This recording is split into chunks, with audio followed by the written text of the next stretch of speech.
بسم الله الرحمن الرحيم. الحمد لله الذي أنزل على عبده الكتاب ولم يجعل له عوجا قيما لينذر بأسا شديدا من لدنه ويبشر المؤمنين الذين يعملون الصالحات أن لهم أجرا حسنا ماكثين فيه أبدا وينذر الذين قالوا اتخذ الله ولدا ما لهم به من علم ولا لآبائهم كبرت كلمة تخرج من أفواههم إن يقولون إلا كذبا فلعلك باخع نفسك على آثارهم إن لم يؤمنوا بهذا الحديث أسفا إنا جعلنا ما على الأرض زينة لها لنبلوهم أيهم أحسن عملا وإنا لجاعلون ما عليها صعيدا جرزا أم حسبت أن أصحاب الكهف والرقيم كانوا من آياتنا عجبا إذ أوى الفتية إلى الكهف فقالوا ربنا آتنا من لدنك رحمة وهيئ لنا من أمرنا رشدا فضربنا على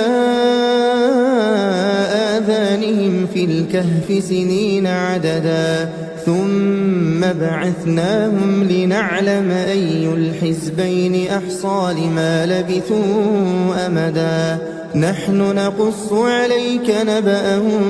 بالحق إنهم فتية آمنوا بربهم وزدناهم هدى وربطنا على قلوبهم إذ قاموا فقالوا ربنا رب السماوات والأرض لن ندعو من دونه إلها لقد قلنا إذا شططا هؤلاء قوم اتخذوا من دونه آلهة لولا يأتون عليهم بسلطان بين فمن أظلم ممن افترى على الله كذبا وإذ اعتزلتموهم وما يعبدون إلا الله فأووا إلى الكهف ينشر لكم ربكم من رحمته ويهيئ لكم من أمركم مرفقا وترى الشمس إذا طلعت تزاور عن كهفهم ذات اليمين وإذا غربت تقرضهم ذات الشمال وهم في فجوة منه ذلك من آيات الله من يهد الله فهو المهتد ومن يضلل فلن تجد له وليا مرشدا وتحسبهم أيقاظا وهم رقود ونقلبهم ذات اليمين وذات الشمال وكلبهم باسط ذراعيه بالوصيد لو اطلعت عليهم لوليت منهم فرارا ولملئت منهم رعبا وكذلك بعثناهم ليتساءلوا بينهم قال قائل منهم كم لبثتم قالوا لبثنا يوما أو بعض يوم قالوا ربكم أعلم بما لبثتم فابعثوا أحدكم بورقكم هذه إلى المدينة فلينظر أيها أزكى طعاما فليأتكم برزق منه وليتلطف ولا يشعرن بكم أحدا إنهم إن يظهروا عليكم يرجموكم أو يعيدوكم في ملتهم ولن تفلحوا إذا أبدا وكذلك أعثرنا عليهم ليعلموا أن وعد الله حق وأن الساعة لا ريب فيها إذ يتنازعون بينهم أمرهم فقالوا بنوا عليهم بنيانا ربهم أعلم بهم قال الذين غلبوا على أمرهم لنتخذن عليهم مسجدا سيقولون ثلاثة رابعهم كلبهم ويقولون خمسة سادسهم كلبهم رجما بالغيب ويقولون سبعة وثامنهم كلبهم قل ربي أعلم بعدتهم ما يعلمهم إلا قليل فلا تمار فيهم إلا مراء ظاهرا ولا تستفت فيهم منهم أحدا ولا تقولن لشيء إني فاعل ذلك غدا إلا أن يشاء الله واذكر ربك إذا نسيت وقل عسى أن يهديني ربي لأقرب من هذا رشدا ولبثوا في كهفهم 300 سنين وازدادوا 9 قل الله أعلم بما لبثوا له غيب السماوات والأرض أبصر به وأسمع ما لهم من دونه من ولي ولا يشرك في حكمه أحدا واتل ما أوحي إليك من كتاب ربك لا مبدل لكلماته ولن تجد من دونه ملتحدا واصبر نفسك مع الذين يدعون ربهم بالغداة والعشي يريدون وجهه ولا تعد عيناك عنهم تريد زينة الحياة الدنيا ولا تطع من أغفلنا قلبه عن ذكرنا واتبع هواه وكان أمره فرطا وقل الحق من ربكم فمن شاء فليؤمن ومن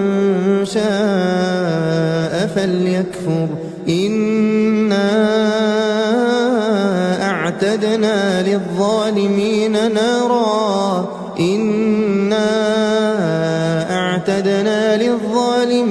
نارا أحاط بهم سرادقها وإن يستغيثوا يغاثوا بماء كالمهل يشوي الوجوه بئس الشراب وساءت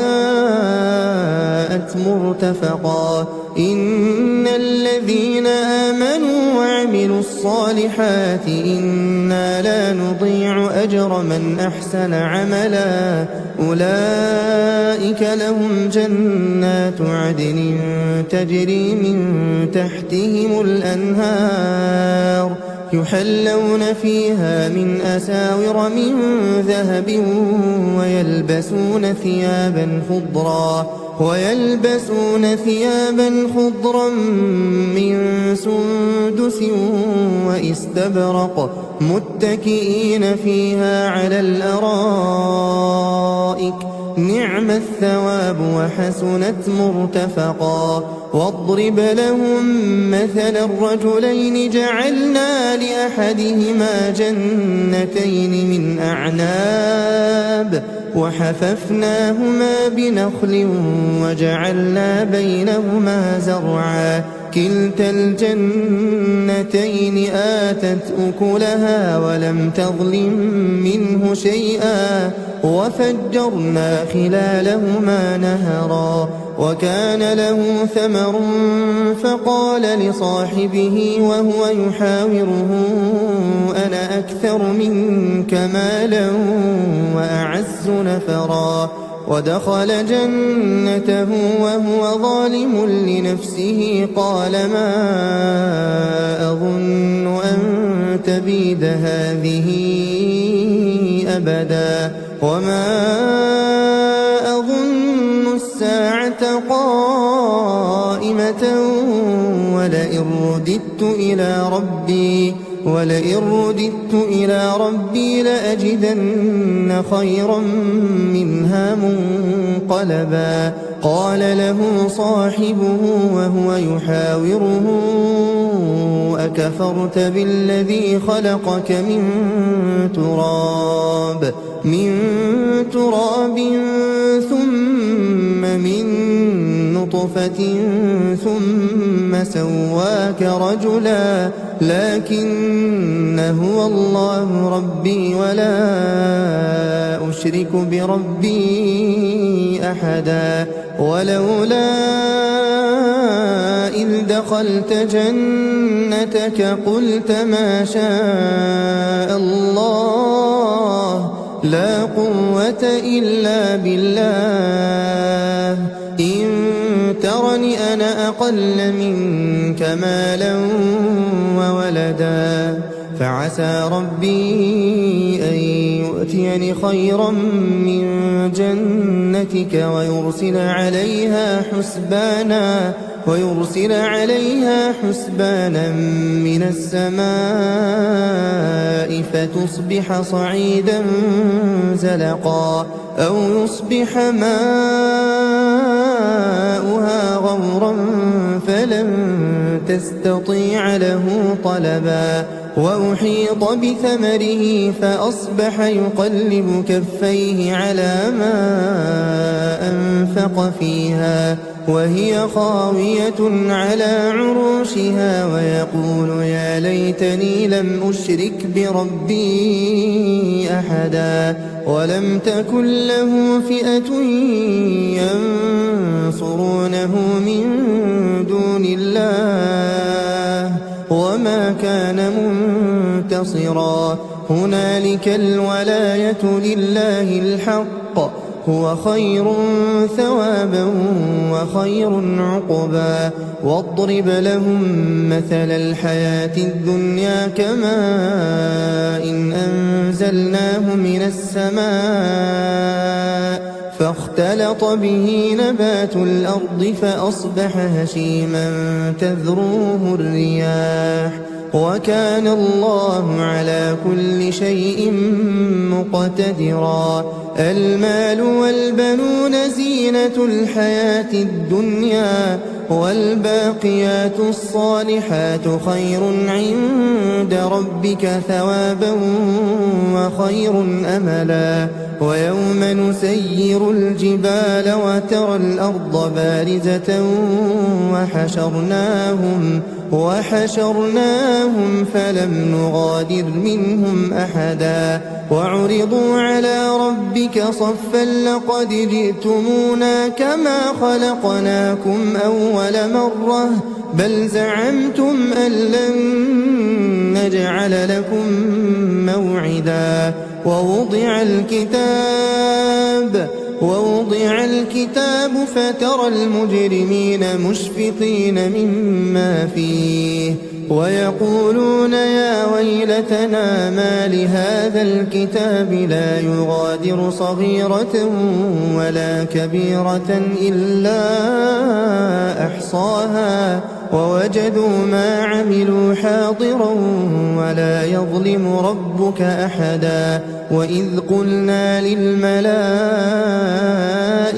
اسجدوا لآدم فسجدوا إلا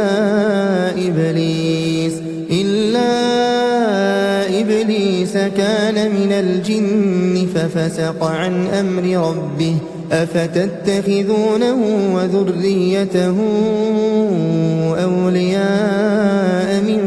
دوني وهم لكم عدو بئس للظالمين بدلا ما أشهدتهم خلق السماوات والأرض ولا خلق أنفسهم وما كنت متخذ المضلين عضدا ويوم يقول نادوا شركائي الذين زعمتم فدعوهم فلم يستجيبوا لهم وجعلنا بينهم موبقا ورأى المجرمون النار فظنوا أنهم مواقعوها ولم يجدوا عنها مصرفا ولقد صرفنا في هذا القرآن للناس من كل مثل وكان الإنسان أكثر شيء جدلا وما منع الناس أن يؤمنوا إذ جاءهم الهدى ويستغفروا ربهم إلا أن تأتيهم سنة الأولين أو يأتيهم العذاب قبلا وما نرسل المرسلين إلا مبشرين ومنذرين ويجادل الذين كفروا بالباطل ليدحضوا به الحق واتخذوا آياتي وما أنذروا هزوا ومن أظلم ممن ذكر بآيات ربه فأعرض عنها ونسي ما قدمت يداه إنا جعلنا على قلوبهم أكنة أن يفقهوه وفي آذانهم وقرا وإن تدعهم إلى الهدى فلن يهتدوا إذا أبدا وربك الغفور ذو الرحمة لو يؤاخذهم بما كسبوا لعجل لهم العذاب بل لهم موعد لن يجدوا من دونه موئلا وتلك القرى أهلكناهم لما ظلموا وجعلنا لمهلكهم موعدا وإذ قال موسى لفتاه لا أبرح حتى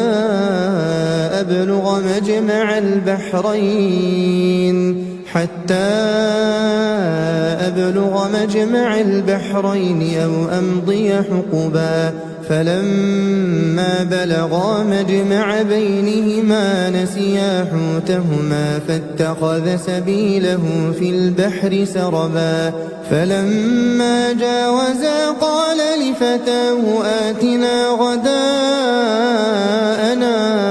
لقد لقينا من سفرنا هذا نصبا قال أرأيت إذ أوينا إلى الصخرة فإني نسيت الحوت وما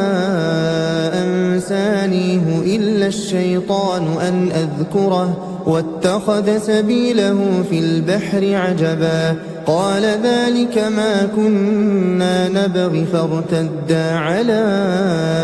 آثارهما قصصا فوجدا عبدا من عبادنا آتيناه رحمة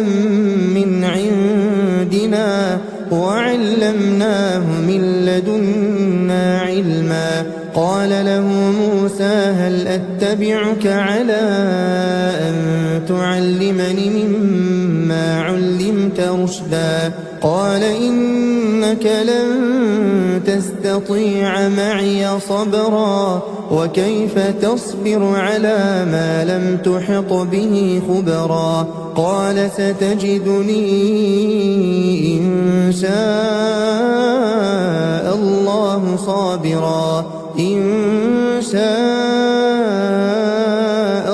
الله صابرا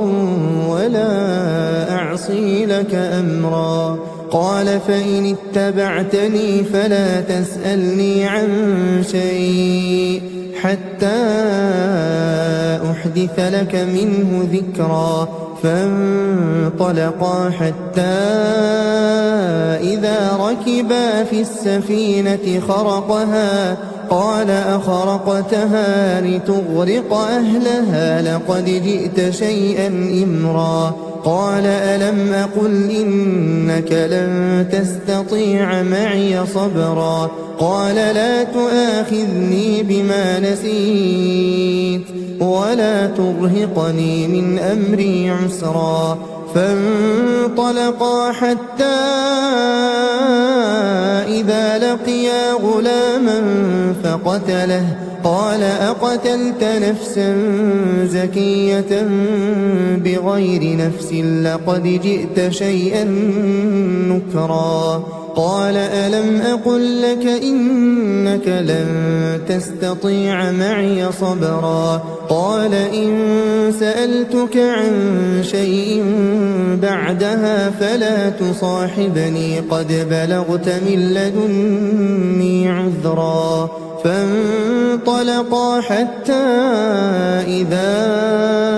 أتيا أهل قرية استطعما أهلها فأبوا أن يضيفوهما فوجدا فيها جدارا يريد أن ينقض فأقامه. قال لو شئت لاتخذت عليه أجرا. قال هذا فراق بيني وبينك سأنبئك بتأويل ما لم تستطع عليه صبرا. أما السفينة فكانت لمساكين يعملون في البحر فأردت أن أعيبها وكان وراءهم ملك يأخذ كل سفينة غصبا. وأما الغلام فكان أبواه مؤمنين فخشينا أن يرهقهما طغيانا وكفرا. فأردنا أن يبدلهما ربهما خيرا منه زكاة وأقرب رحما. وأما الجدار فكان لغلامين يتيمين في المدينة وكان تحته كنز لهما وكان أبوهما صالحا. فأراد ربك أن يبلغا أشدهما ويستخرجا كنزهما رحمة من ربك وما فعلته عن أمري ذلك تأويل ما لم تسطع عليه صبرا. ويسألونك عن ذي القرنين قل سأتلو عليكم منه ذكرا. إنا مكنا له في الأرض وآتيناه من كل شيء سببا. فأتبع سببا حتى إذا بلغ مغرب الشمس وجدها تغرب في عين حمئة ووجد عندها قوما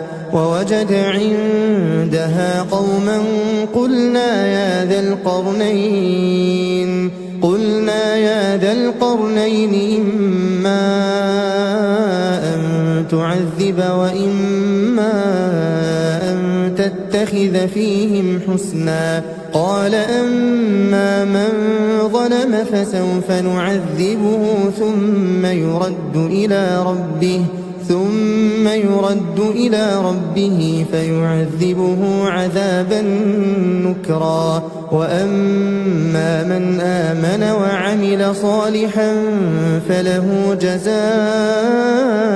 الحسنى وسنقول له من أمرنا يسرا. ثم أتبع سببا حتى إذا بلغ مطلع الشمس وجدها تطلع على قوم لم نجعل لهم من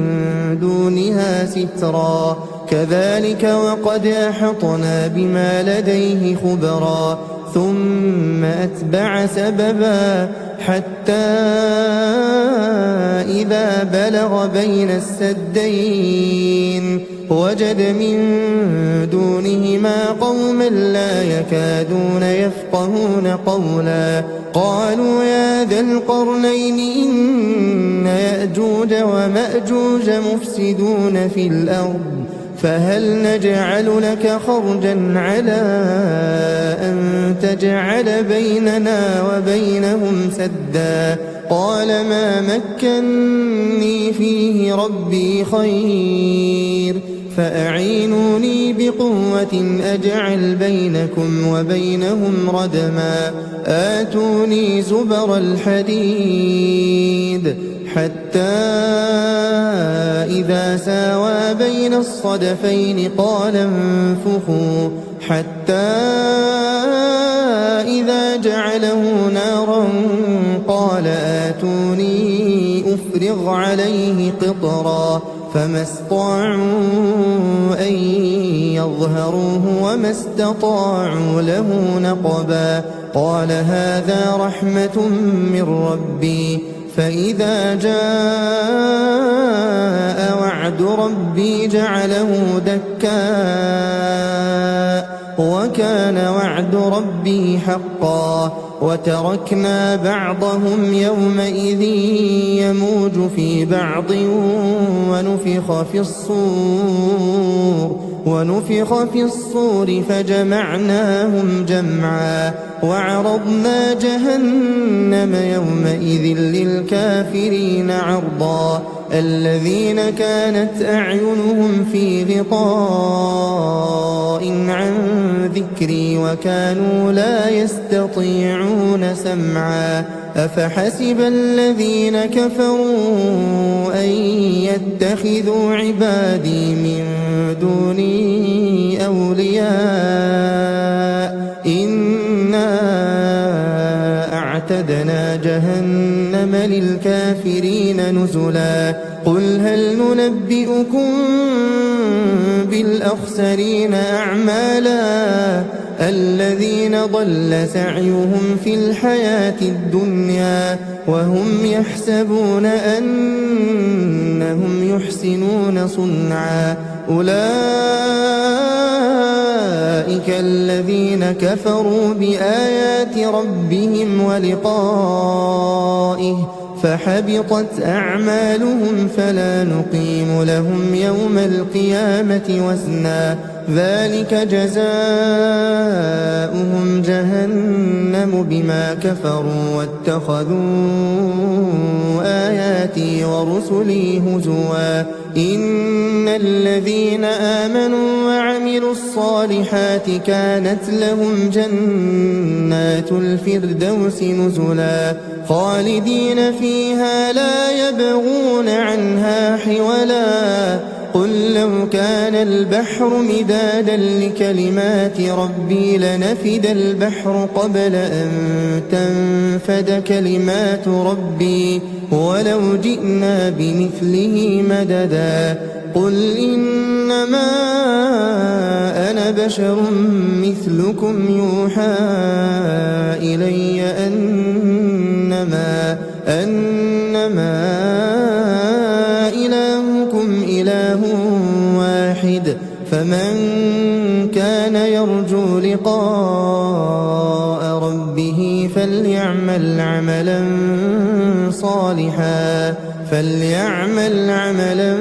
صالحا ولا يشرك بعبادة ربه أحدا.